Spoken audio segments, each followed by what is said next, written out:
കുന്നംകുളം ബദനി കോളേജിലെ ഡിഗ്രി വിദ്യാർത്ഥികളുടെ 2023-2026 ആദ്യ ബാച്ചിന്റെ യാത്രയയപ്പും സ്നേഹവിരുന്നും നടന്നു. Badania institute of management studies എന്ന ബദനി കോളേജിലെ ആദ്യ ഡിഗ്രി ബാച്ചിന്റെ യാത്രയയപ്പും സ്നേഹവിരുന്നും ബദനി സ്കൂൾ ഓഡിറ്റോറിയത്തിലാണ് നടന്നത്. 3 വർഷത്തെ ഡിഗ്രി പഠനത്തിന്റെ അവസാനം വിദ്യാർത്ഥികളായി വന്നവർ ഉദ്യോഗാർത്ഥികളായി പടിയിറങ്ങുന്ന അഭിമാന നിമിഷത്തിന് സാക്ഷ്യം വഹിച്ചാണ് ചടങ്ങ് സംഘടിപ്പിക്കപ്പെട്ടത്. College manager father Benjamin OIC ചടങ്ങ് ഉദ്ഘാടനം ചെയ്തു. കോളേജിൽ നിന്നും പടിയിറങ്ങുന്ന ഈ ബാച്ച് കോളേജിൻ്റെ വിജയവഴിയിലെ ആദ്യത്തെ തിളക്കമാണ്.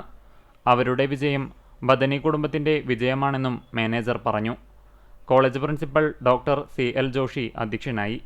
ചടങ്ങിൽ Bethany school principal father Yakob OIC, blooming buds Bethania school principal sister Sheba George, vice principal C Radhamani എന്നിവർ സംസാരിച്ചു.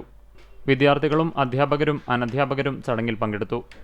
സ്നേഹവിരുന്നിൻ്റെ ഭാഗമായി എല്ലാവരും ഒരുമിച്ച് ഭക്ഷണം കഴിക്കുകയും ഗ്രൂപ്പ് ഫോട്ടോകൾ പകർത്തുകയും കോളേജ് ജീവിതത്തിൻ്റെ ഓർമ്മകൾ പങ്കുവയ്ക്കുകയും ചെയ്തു.